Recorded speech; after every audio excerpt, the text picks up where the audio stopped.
Hello, everybody, and welcome to what is our third webinar in this hysteroscopic series that we have done in development and collaboration with the WebSearch team. We've had a fantastic interest and engagement throughout our series so far, so it is a pleasure to bring another really interesting and important topic to you tonight. As you have seen from our program, the faculty will be focusing on a very important topic this evening. They will focus on the question, why are blind hysteroscopic procedures still the dominant procedure in Europe? Why have other regions managed to move away at a faster rate? And why is it important that these procedures are done under vision? So to discuss these important topics, we have two very experienced faculty joining us this evening. First, we will have Dr. Aido Serrato from Raphael Hospital in Tel Aviv, Israel. He's an associate editor with the AAGL surgery paper. He's a reviewer of the Journal of Minimally Invasive Gynecology, and he is published widely as first author and is recognized as a speaker at international events. And then we will also have Professor Attilio Di Spezio, Chief of Hysteroscopy at the University Naples at the Federico Hospital in Italy. He is author of multiple articles, speaker in more than 200 international meetings, and actively organized 30 national and international scientific meetings. He is a current member of the executive board of ESGE. So first up, we will have Professor Di Spezio, and he will talk about why the surgical community still relies on blind DNC. So without further ado, Attilio, I'll hand over to you. Okay, thank you, Niall. So probably for the next time, it's better that you change your microphone because the audio was not so good. So ask Igor Borghi for a new computer for yourself. Now we are going to speak, and thanks IRCAD and Medtronic for arranging this incredible educational webinar, because it's also the occasion for the speaker to just refresh all the knowledge, even on some topic that honestly, they should not be original topic in 2021 if we still speak about blind technique. So I think that every time we want to describe something which is new, and we want to understand which is the future for a new technique or technology, we have always to remember where we come from. And we know that everyone says that hysteroscopy is the real Copernican revolution of endoscopy, because differently from laparoscopy, which has simply modified the access to the abdominal cavity, but we already knew the abdominal cavity at laparotomy, hysteroscopy for the first time has put light inside such a dark and obscure space as it was uterine cavity before the advent of hysteroscopy. And hysteroscopy, we know that is a direct view technique. No reconstruction, no filter. We can definitely see what is inside the cavity. At the beginning of its story, it is a new story, hysteroscopy was considered the young Cinderella, the young endoscopic subspecialty of the laparoscopy, because there were many technical and technological issues that made very difficult to obtain a satisfactory distension of the uterine cavity. And this was one of the main reasons why doctor still relied at the beginning of the hysteroscopy story on DNC. So just to dilate the cervix, to put the curette inside the uterine cavity and creating a trauma, the endometrium, so to collect tissue. Despite some scientific societies, some authors continues to emphasize the value of DNC. We will understand why in the next slide. However, many papers have appeared in the last 20, 30 years showing all the disadvantages of blind technique. First of all, if you do a DNC, you need for inpatient admission, you need to dilate the cervix and to do anesthesia. We will see that DNC is characterized by a higher risk of complication in comparison with office hysteroscopy, but above all, DNC and blind technique are characterized by poor diagnostic accuracy and absolutely no evidence of any significant therapeutic role. But still, many doctors rely on this technique, because if we check, I did with my assistant a few days ago, and you see that if we only evaluate the last 5 years on PubMed, there are many and many papers coming out from PubMed showing, emphasizing the value of DNC and of the blind technique. And you see that even important NCCN guidelines on the fertility sparing treatment of endometrial carcinoma, they say that in order to schedule the patient for a fertility sparing treatment, the diagnosis should be done by DNC, confirmed by expert pathology review. And what is a blame for me in 2022, that because these patients need a biopsy every 3-6 months, they consider DNC or endometrial biopsy every 3-6 months. And I know that in many groups where they put the levonorgestrel releasing IUD, they put every 3 months a new device inside the cavity, because they remove the IUD, they do DNC, and then they put a new IUD inside the cavity. Honestly, we will see a simple and easy office hysteroscopy. You can also do a biopsy with an IUD inside the cavity. But you see that if we go to United States, where my colleagues is coming from, not originally, but he works in United States, the ACOG so still emphasize the value of DNC to diagnose and treat many conditions causing abnormal bleeding. In the near Germany, when a lady has bleeding under tamoxifen treatment, I have a friend who translated this from German, so it is recommended not to do an hysteroscopy, but to do a DNC to diagnose the cause of this bleeding under tamoxifen treatment. If we do a comparison, DNC versus, hysteroscopy, you know that is the same difference to walk in the dark in a gallery or just to switch on the light and see better inside the cavity. But the reason for having many doctors still relying on blind technique probably is more complex and complicated that we have to understand. We always say that Europeans do it better, and in Italy we say that Italians do it better. But are we really sure that we really do better in Europe? If we see this data about blind procedures, we can see that probably United States, they behave much better than in European countries, because the rate per 100,000 procedures of blind procedures is significantly lower in United States than in European country. So in United States, probably they did something better than in Europe, because they had a significant reduction of blind procedures in the last 5 years. And so we have to understand why in Europe, but even in United States and all over the world, I would say, there are some resistance factors to replace blind procedures with hysteroscopy procedure.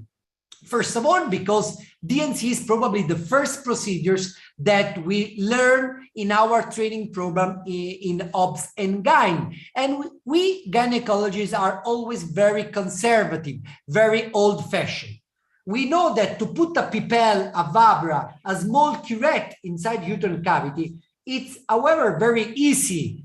And so doctors say, why I should do hysteroscopy? It's very easy that I can put a device inside the uterine cavity. Then another reason is that in United States, but even in Europe, office hysteroscopy is not so widespread diffused. And so that's why this educational webinar, as we are attending now, are very important, because people should understand that it's time that this philosophy of hysteroscopy is approached by a wider and larger community of gynecologists.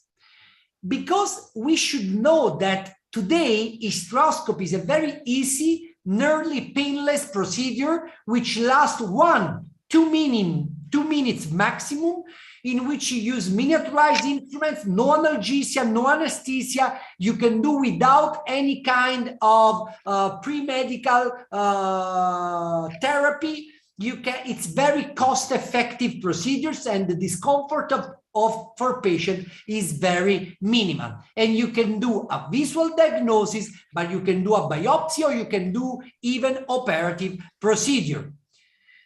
Then if we compare the direct cost of blind technique and hysteroscopy, probably we can say that hysteroscopy it's a little bit more expensive, because we have to buy the tower, we have to buy the hysteroscope. But if we consider even the hidden cost related to a procedure performed in the operating room, where we have the anesthesiologist, the nurse assistant, the cost of using the operating room, the increase of the waiting list for major surgery, we can say that is much, much more cost effective to do an easy office outpatient hysteroscopy rather than a DNC.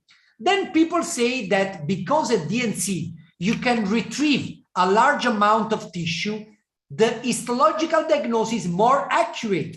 This is nothing more than false, this sentence, because if you see this paper, you see that the sensitivity of DNC is less than 50%. And more important, the negative predictive value of DNC is less than 10%. Negative predictive value means that when you have a negative histological report at DNC, you can be sure that really the cavity, there is nothing. In less than 10% of cases, you can be sure that there is nothing in the uterine cavity. But you know why? Because DNC has a very low diagnostic accuracy.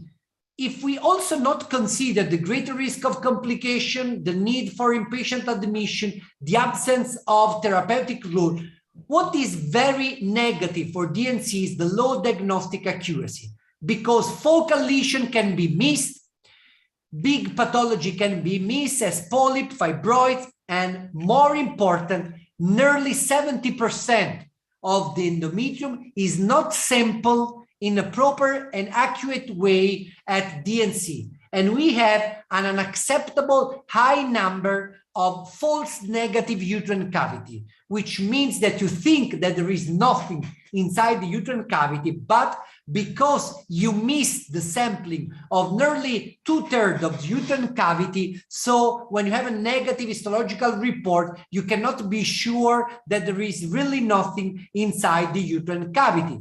And this paper has confirmed that less than half of the uterine cavity is approximately 60% of dilatation and curettage procedures not curated in the proper way. So when you do DNC, you think that you have sampled all the uterine cavity, but there is a large amount of endometrial tissue which has not been sampled in a proper way. But why we should do a blind technique if with miniaturized instruments we can perform a target eye endometrial biopsy? But please don't use the punch biopsy forceps, and don't use the bunch biopsy technique, which means that you just push the jaws into the tissue and then you withdraw the punch biopsy forceps into the operative channel. In this way, you will miss a lot of tissue, because what happens, you will see in the animation, all the tissue around the jaws can be lost when you withdraw the instrument into the operative channel. That's why many doctors are frustrated in using 5 French instruments, because they say that then they will have a very high rate of inadequate specimen report from histopathology. But you have to use the correct technique, which is the grasping biopsy technique. So first of all, you don't have to use the punch biopsy forceps, but the crocodile forceps that have a double length of the jaws. Then you have to push the jaws parallel to the tissue for 0.5 centimeter, 1 centimeter.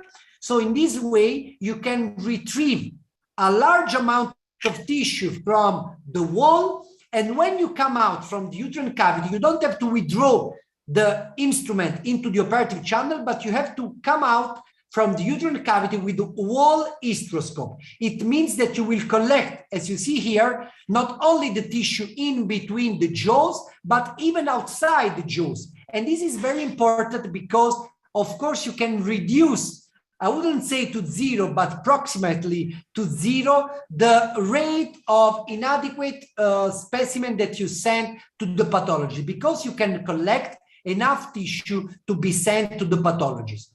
And when we recently did this study during the pandemic period, when we were allowed only to do hysteroscopy for oncological reason or for urgent reason, we have seen, but honestly, it's a blame that this study has been published in 2021 because it should be done in the early 70s, early 80s, that if you perform a biopsy by hysteroscopy, the diagnosis of endometrial carcinoma is more accurate, not only for the diagnosis of endometrioid carcinoma, but even for non-endometrioid carcinoma. However, you see that the accuracy is higher for endometrioid pattern rated for a non-endometrioid pattern, but you see that there is a concordance of the diagnosis of 100% between the preoperative hysteroscopic sample and the definitive surgical specimen at hysteroscopy.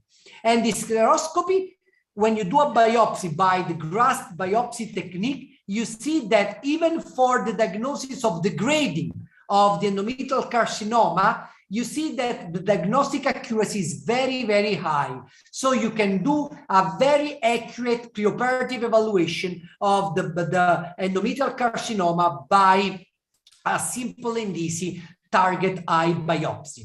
Sometimes you see that the endometrium is atrophic, so please don't use the grasping forceps because you are going to ruin, but you can use scissors, you can use bipolar electrodes in order to collect enough tissue from the uterine cavity.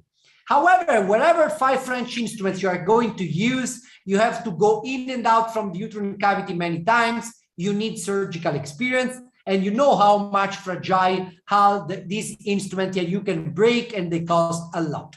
So in the last few years, company and we doctor understood that it's time to improve our way to do biopsy technique. And so they have developed a revolutionary 15 French bipolar resectoscope that you can collect enough tissue in order to have a good preoperative biopsy. But even in this case, you use electrosurgery, can be painful for the patient. However, you require to be quite expert to use mini resectoscopy in office setting. And the revolution in the revolution has been the use of those instruments that my colleagues later will show you how effective is it in the removal of focal pathology as polyp, as myoma, but we have seen that this device, the tissue removal device, can be very useful even if we want to collect tissue for a good and accurate biopsy of the endometrium.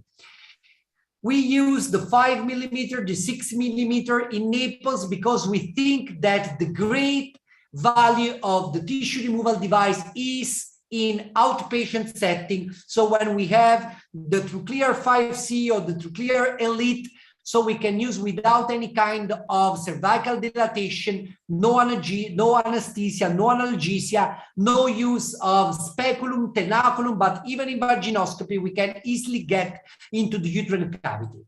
And using the intrauterine morcellator tissue removal device, we understood, but our fellow understood better than all the others, that you don't require great surgical experience. You don't need to go in and out from the uterine cavity, and with low pain on the part of the patients and with low fear on the part of the doctors, because whenever you don't use any kind of electrosurgery, you feel more confident in using your instrument.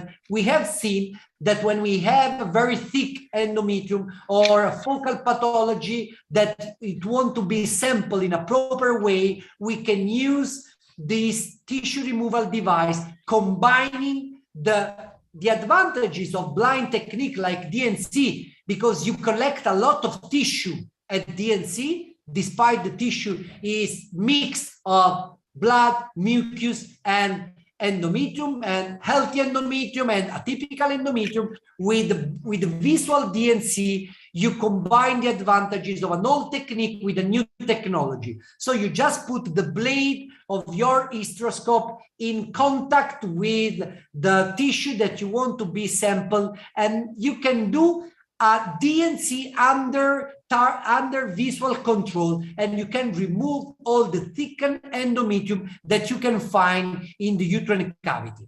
When we can use tissue removal device for an endometrial sampling, when you have an unhomogeneously or inhomogeneously thickened endometrium, you can even change the basket to collect tissue if you want to send separate samples to your pathology. But what is incredible is that you can perform a DNC under visual control, and at the end of your visual DNC, you will have cavity with very thin endometrium. And if you want also to maximize the effect of the visual DNC, you can put even a coil releasive navel orchestra in the uterine cavity. And sometimes the visual DNC can be effective even when you have a focal pathology. You remove the pathology, but keep in mind that this paper, but even other papers have shown that when you have even a benign polyp into the uterine cavity, if you collect the endometrium in the surrounding areas, you see that in a percentage that is nearly 10%, you can have a typical area or even an adenocarcinoma in the surrounding areas. So if the polyp does not appear very benign to you, or even when it appears benign, we change our philosophy and we try even to send to the pathology even some endometrial tissue around or on the opposite wall of the polyp. And even our preliminary data seem to show that because probably there is an hyperestrogenic state in women with polyps, we can also find some atypical area on the surrounding areas in the cavity with polyps. But even when we have a very typical aspect of complex hyperplasia with atypia or even an endometrial carcinoma, together with my great friend Paolo Casadia, we are going on with a protocol in which we use the tissue removal device to do the fertility sparing treatment of the endometrial carcinoma. In this way, we remove all the thickened atypical endometrium from the uterine cavity, and then we can also put a coil releasing level orchestra in order to maximize the effect of our surgery. And please don't say that using the tissue removal device, you can create a dissemination of malignant cells, so changing the prognosis of women with endometrial cancer. And just to conclude, keep in mind that every time you don't use electrosurgery inside the cavity, even the pathologists will be very happy because you will not find any thermal damage, any thermal artifactual aspect on the specimen, and you will rate your specimen as good quality and very adequate, of course, because when you do visual DNC, you send a lot of endometrial tissue to your pathology. This is my last slide. So in 25 minutes, I finish my talk and I'm happy of that. Just to say that probably we European, that probably for number and quality of operators in hysteroscopy, we are probably the best in the world, but probably Americans were much, much clever than us, because adopting tissue removal device, they have reached two great advantages. First, they have reduced, as we have seen at the beginning, the rate of blind procedures to be performed. And then they have step by step obtained a decline in the use of electrosurgical device. And I can tell you that reducing the use of electrosurgical device, mostly if they are used by not expert doctors, you can reduce on a short and long term even the rate of complication. But however, the key message that even my colleagues after me, I'm sure he is going to emphasize, is always better to see rather than not seeing into the uterine cavity. Thank you very much for your attention. And I give the speech to my friend Ido, that I'm sure he will show all the potentialities of tissue removal device.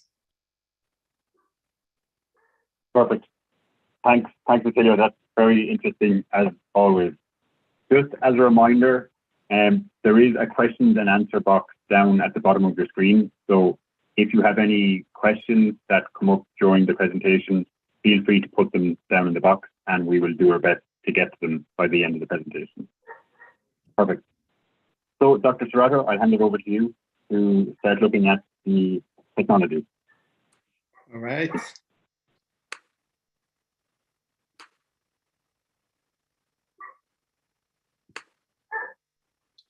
Well, I'd like to thank Medtronic and IRCAD and my colleague, Professor Dispazio, for this great presentation, and for Medtronic and IRCAD for the opportunity to present tonight to you guys, and to talk a little bit about the hidden truth of blind DNC, why it is time for a change.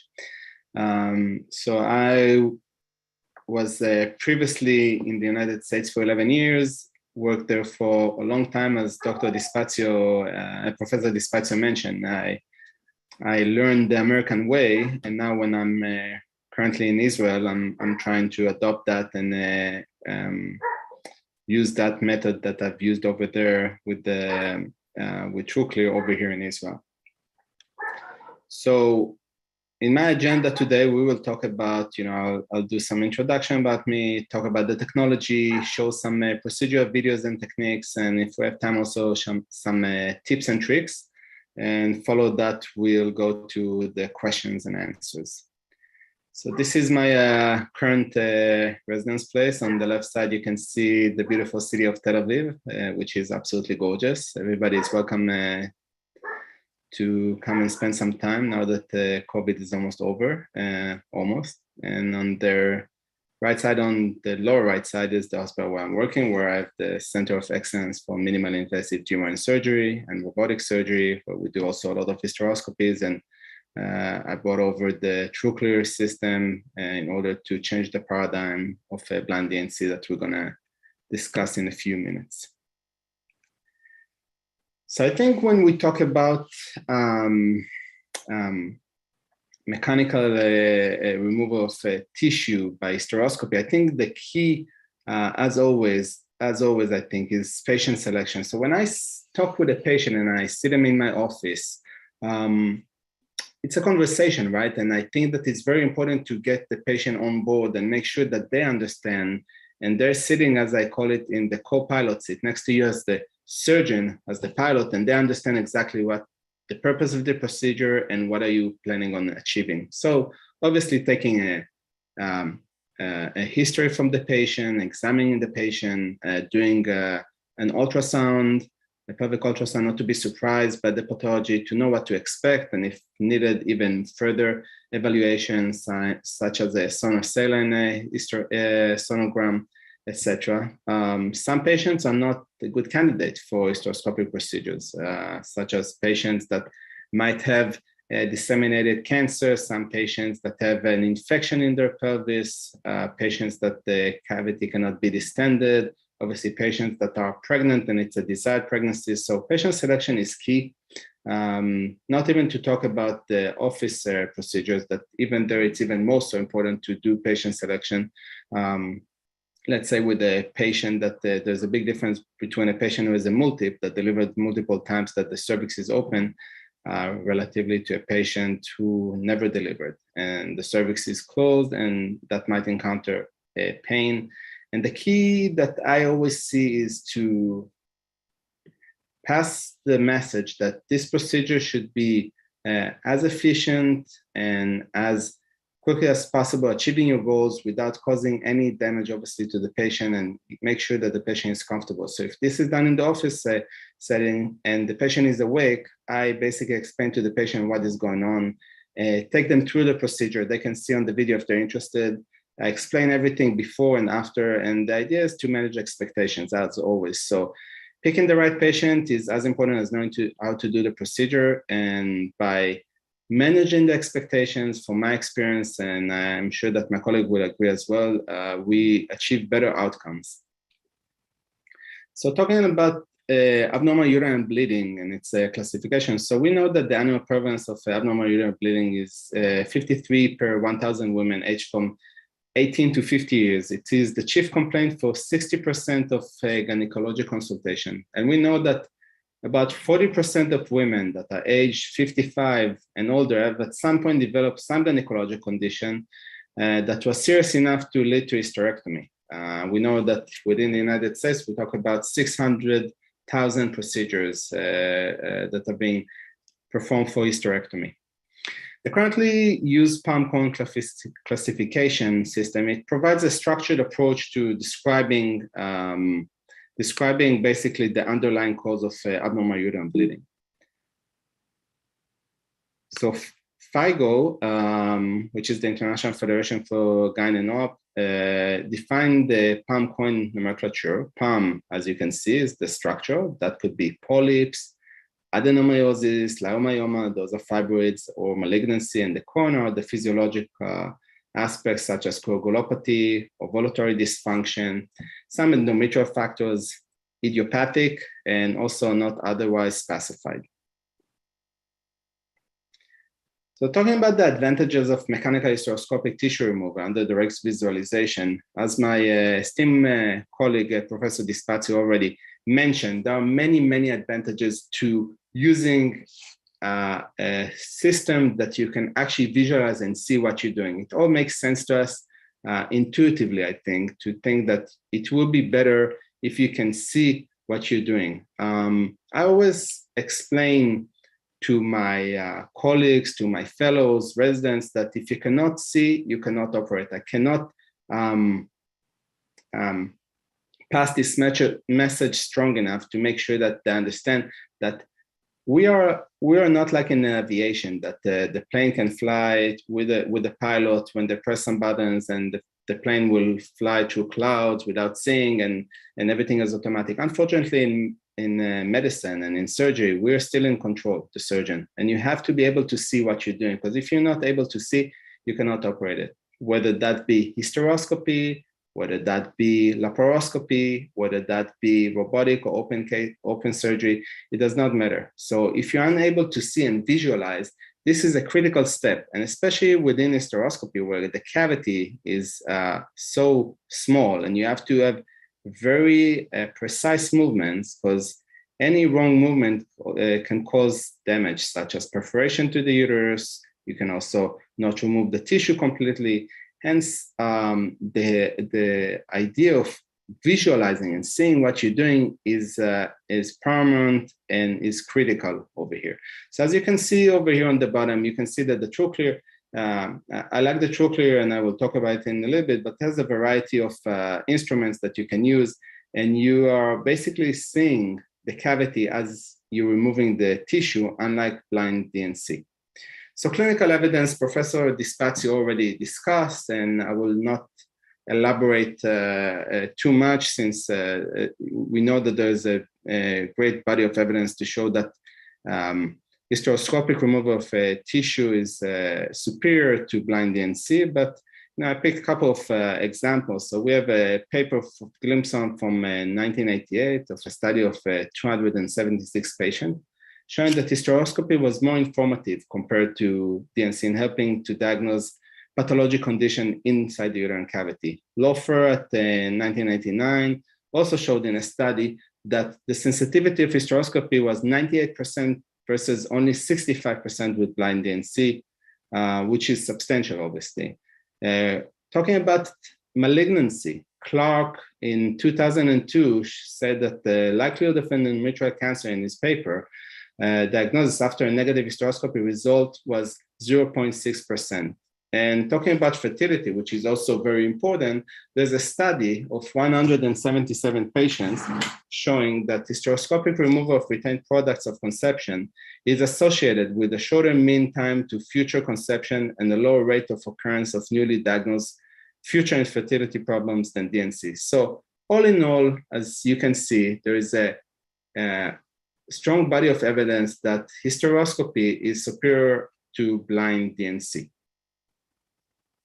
So if I'm showing all of this, so we're wondering why there are still doctors who use blind DNC. I mean, how does it make sense that after showing all this information, how come doctors are still using those procedures that are so primitive? And as Professor Dispazio mentioned earlier, should belong to the 1970s and 80s. So as we all know, as surgeons and as doctors, old habits die hard, and it's very difficult to change those habits. So if you were practicing as a doctor during residency, and you were shown that a certain procedure works a certain way, and it's a repetition, and you've seen people doing it, and you've been doing it for the past 10, 15, 20 years, it is very difficult to adopt a new habit, especially since you are so set in your ways.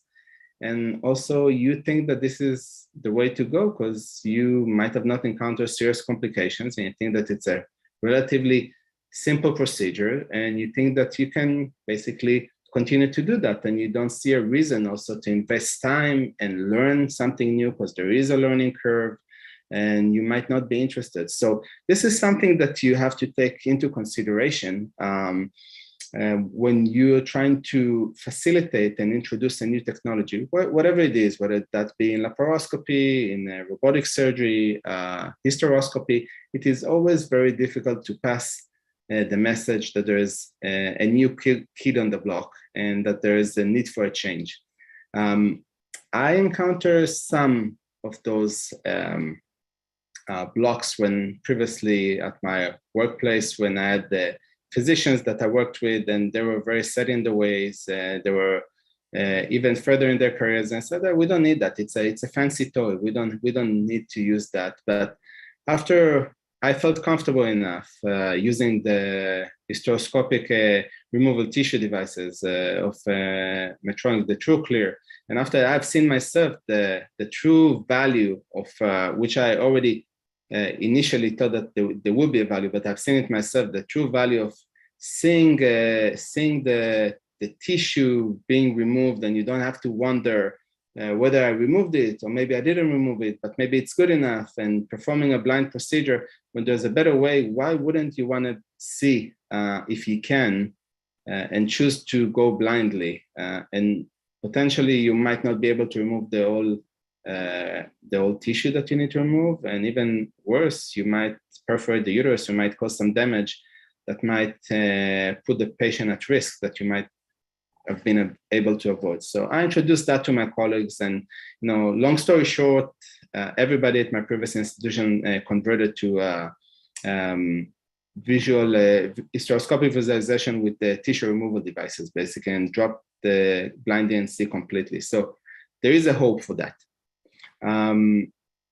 My experience with the mechanical hysteroscopic tissue removal and the TrueClear, I've started when I've seen it in one of the conferences when I was in AAGL conference, and there was an exhibit hall, and I was walking around because I'm an early adopter of new technology, and I was very curious to see this device.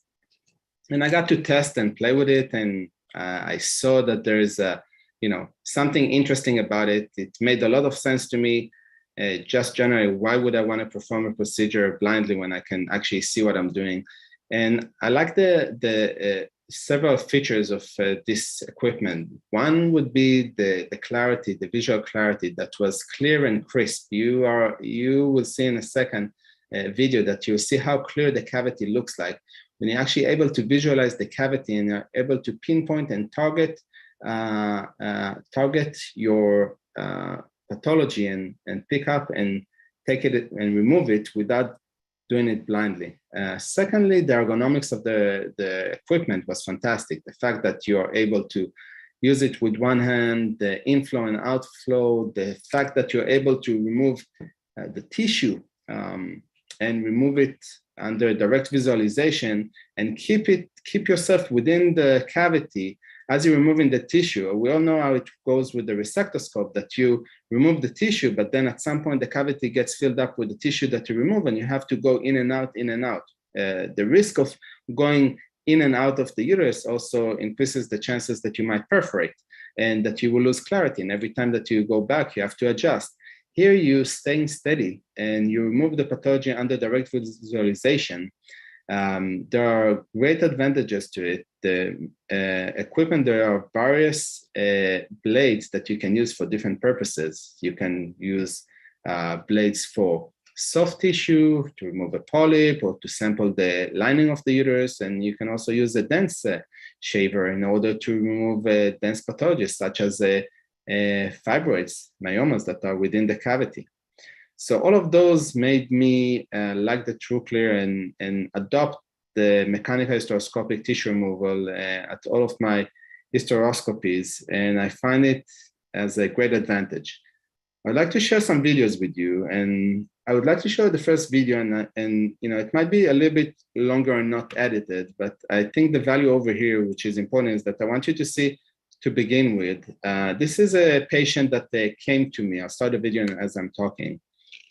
This is a patient that came to see me, and she experienced some abnormal uterine bleeding, had some fertility issues, was evaluated, and they saw through the ultrasound that it seemed like she has some endometrial polyp. So thinking about that, I expected to see some endometrial polyp and expected to think that that's what I'll see when I'll go into the cavity. So I went into the cavity, got clear view. I always, before, just to mention, you know, I'm right-handed, so the hysteroscope always go on my right hand when I go in to visualize. And as you can see over here, I look on the anatomy first before I do anything, and I see a polyp, but to my surprise, there was also a fibroid in the back of the uterus. So I'm visualizing the osteas on both sides. I'm gonna go to the other side now. I always do that before I do anything in the cavity, because I wanna make sure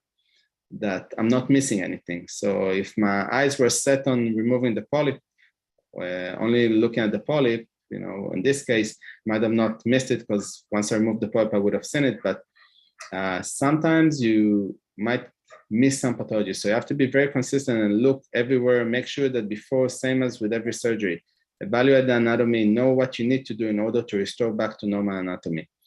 So I'm using this setting, and over here, as you can see, I'm just now centering myself. I'm going to introduce, you know, I already told my my nurse to give me the equipment. I'm introducing the shaver in the working channel. As I'm introducing it into the cavity, you will see it going into the cavity soon, as you can see. And now with the TrueClear shaver, you have to align first and to do a window lock. Basically to align first the lines over here to lock. So you do black line to a black line over here, as you can see over here. And once this is done, you lock the window and you're ready to go.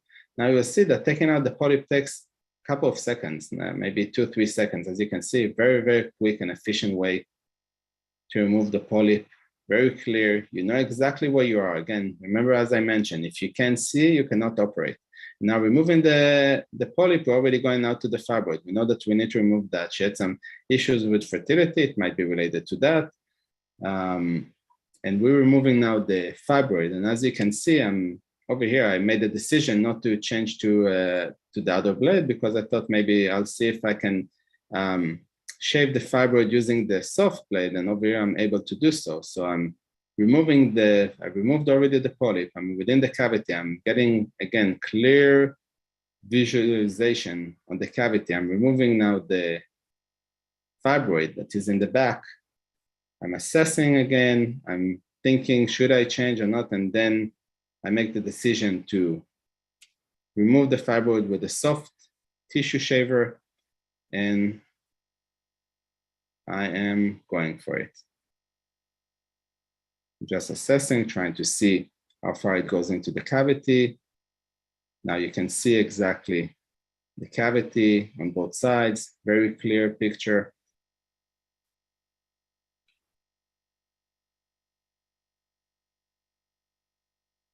Now I'm going to look for a place to anchor my instrument, and I'm going to start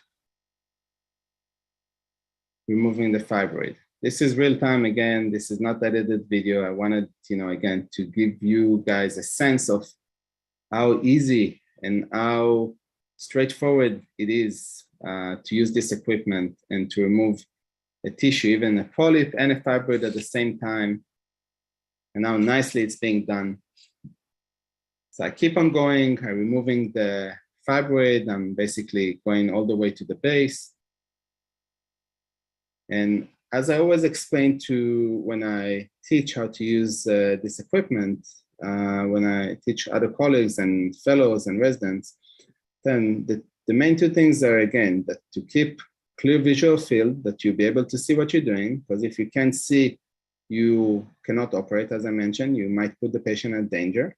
And the second one is to make sure that you're making progress, right? So the main thing is to make sure that you're making progress. And if you're not making progress, reassess, try and understand what's going on, why you're not making progress, and always have a plan A, a plan B, and a plan C. So over here you can see I'm not seeing so well, so I'm going closer, I'm trying to adjust.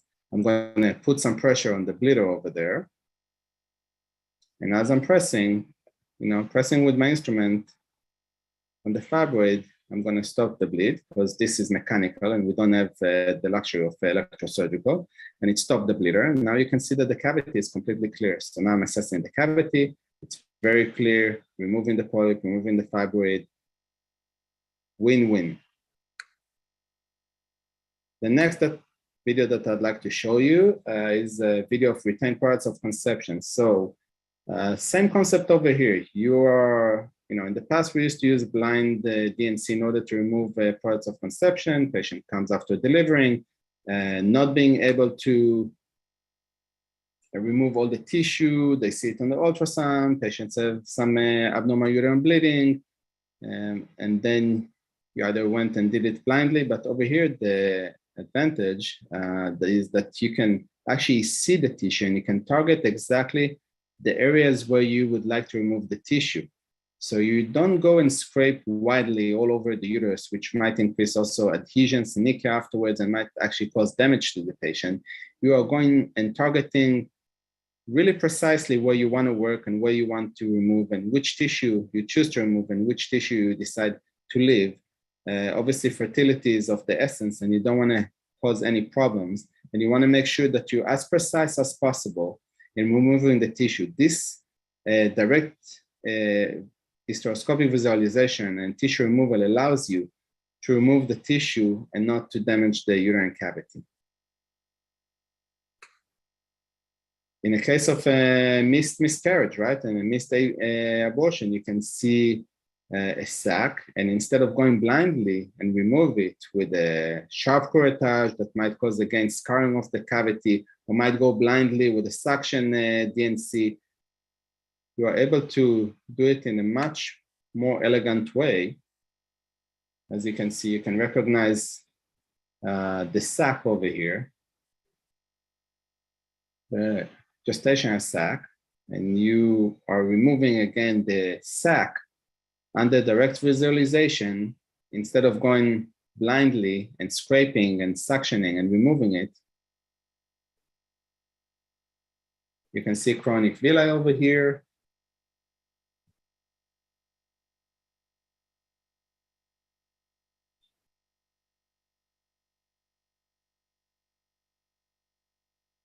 And very nicely.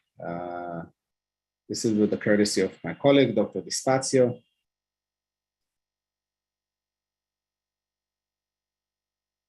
You can see how you clear the cavity very nicely, removing all of the tissue that is within the cavity.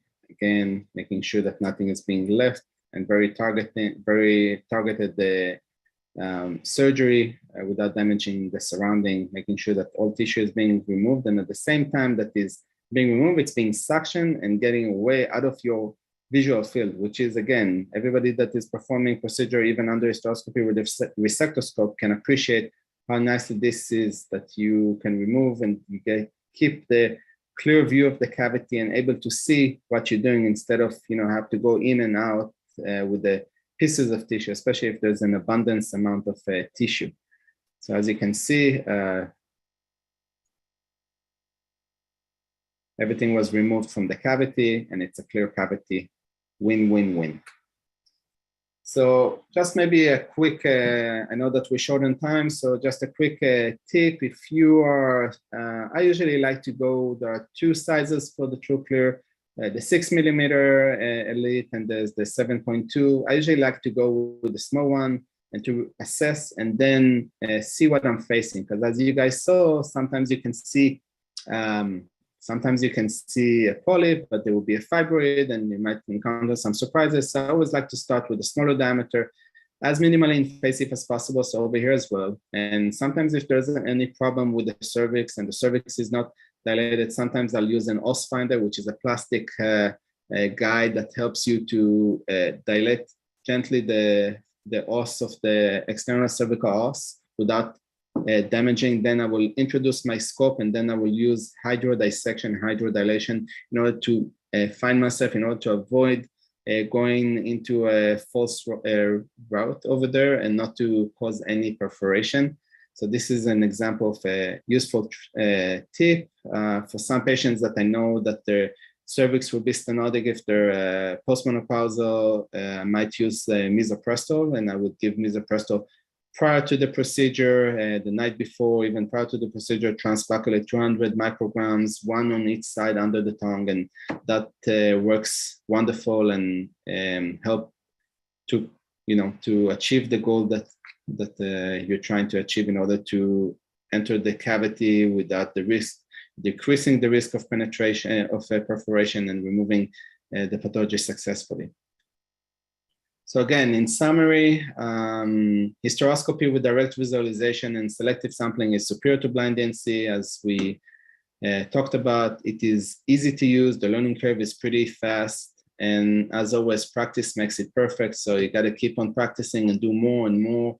And I would suggest starting with simple cases first, removing a polyp, doing simple procedures, sampling the cavity, and progress slowly to more complicated cases. There's a learning curve over here, but it's very, very quick relatively, and you can achieve greatness with this. So I'd like to thank you all, and I give the stage back to Nair.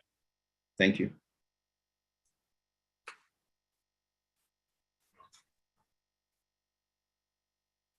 Great, thank you for that, Dr. Sveta. That was really nice, really clear. So thanks for that.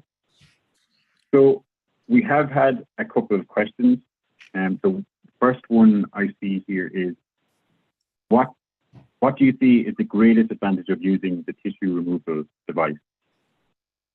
I'll put that to you, Chilio. If I have to choose, probably the fact that you save time, because it cuts and aspirates simultaneously, so you don't have to remove the fragment that wherever hysteroscopy finds as the most frustrating part of every type of hysteroscopic procedures. So it cuts and aspirates simultaneously, saving time.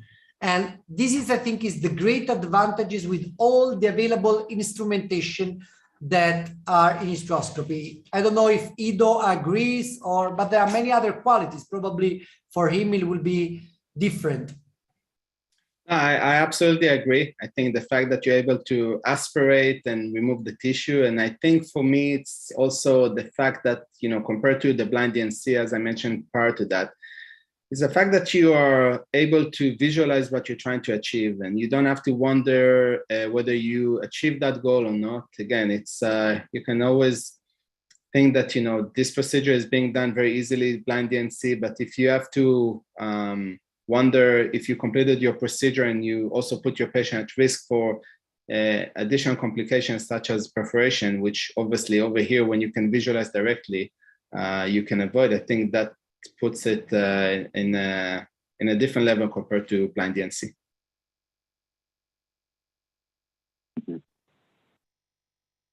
So this is a question about your data, I think, Dr. Stelzio, but they were asking, they say that Europe seems to be moving away from blind DNC at a much slower rate than the US. Why do you think that is the case? But is for Ido? No, for you, Attila. Oh, which is the question? Well, I think it's relevant to you. I think so. It's asking why is Europe moving away from blind DNC at a much slower rate? So the US has is moving away from blind DNC at four times the rate.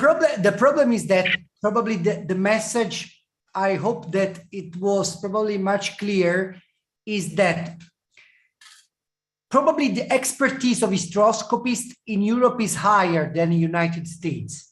But in United States, they started from the base. They wanted to increase the number of doctors doing hysteroscopy. So the increase in tissue removal device is the best way to improve the base and to increase the community of doctors doing hysteroscopy. So the two things are correlated. So they thought that applying the philosophy of tissue removal device, you can make more and more people happy to do hysteroscopy.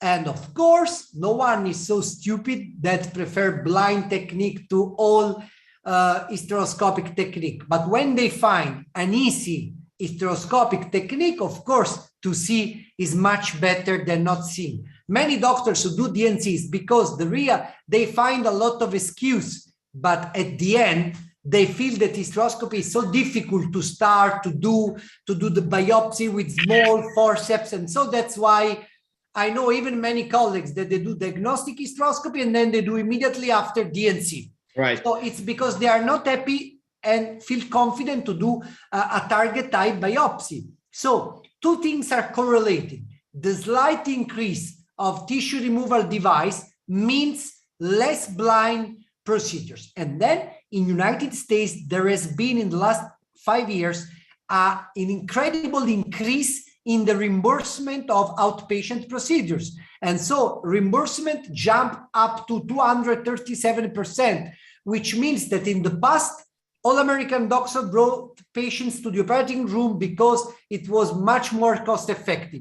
Now they try to do in outpatient setting, they have higher reimbursement, and at the same time, with tissue removal device, they can remove the pathology, they can do biopsy, they can resolve the problems of the patients. And so without losing money, because health insurance gives a lot of reimbursement for that. But Ido probably knows much better than me. No, it's all true. I mean, there was a huge shift in the last couple of years, in the last 7 to 5 years, moving towards procedures that you can perform within the office or even in ambulatory surgery, and avoiding performing surgeries in big operating rooms, again, saving costs for the hospitals, so not utilize those rooms for bigger cases. If you can use those cases also in the reimbursement, is better to perform those in the office. Having said that, I think that still majority of the doctors in the States are still performing those procedures in the operating room, are still not feeling that comfortable performing those procedures in the office. But I think this is the transition that is being made. There's a huge shift and a change to perform those procedures outside. It is taking place. I think that the fact that it is clear that it is superior to blind DNC, that the transition is happening, and as younger generation is going into practice and older generation that used to perform blind DNC are retiring, there is a shift that is happening. Within residency, you're already using this equipment now, which wasn't the case when I was a resident. We were still doing blind DNCs, but now it is very normal and natural for residents within the United States to use this equipment. And that means that when they will graduate, even if they don't go to academic settings, they don't have other people to learn from, they will all be used to using this equipment. Good. Thanks, folks. I'm just going to quickly share my screen for a second. I just want to make the attendees aware of this particular program that we are running. So this is the vaginoscopic learning pathway. It's a 100% digital learning pathway, and it focuses, as the title suggests, on the vaginoscopic technique. So it's broken down into 3 different parts. So the first section is the vaginoscopic e-learning, then there's a digital clinical immersion, and then finally there's a digital proctorship that maybe just one digital proctorship, or it may be multiple round proctorships. Just in a little bit more detail, then the e-learning will be housed on WebSurge. It will detail all the fundamentals of the technique, how to set up, what equipment you need, and the technique, different complications that you can come across. And it'll bring you through in a 5-step, as you can see from the screen, in a 5-step module process, where you just go from beginning to end. And it's a really robust, detailed e-learning pathway. Then after that, you will then qualify for the digital clinical immersion. That's where you join our expert faculty live online, and they will guide you through 4 or 5 procedures. Again, it will be a range of pathologies that they will show you how to treat in the office using the vaginoscopic technique. And again, also different complications that you can encounter and how to navigate past them. And then finally, we have the proctorship. So then you, the delegate, will go away and record 5 of your own procedures in your own institution. And then you'll come back online and review those procedures with the expert faculty. Again, that process can repeat until the faculty feel that you're in a place where you're now a proficient user of the technique. So if you're interested in that program, after you X out of the webinar, you will be brought to this page. You can fill in your details, and then you will have registered, or you will have been nominated for the course. And then I'll be in contact with you in the next month or so to start rolling out the program. The end of January or the end of June is when we're going to start the e-learning, and then after that, July, August is when we start clinical immersion. So if you're interested, please sign up. So okay. Perfect. So thanks everyone for joining. Thank you, Dr. Serrato. Thank you, Dr. DeFazio. Thank you. It was very interesting, and talk to you again. Thanks everyone. Please let me invite, if you were interested in this webinar, it's because you love tissue removal device. In 2 days in Malaga from 25th to 27th, there will be the first worldwide Congress arranged by the Global Congress community on the end of the era of blind technique and the advent of the tissue removal device in hysteroscopy field. So if you want to spend a couple of days in Malaga, it's sunny time, so please join us in Malaga. Sounds lovely. Ido, you can come. Perfect. Bye-bye. Perfect. Thanks, folks. Okay, ciao, ciao.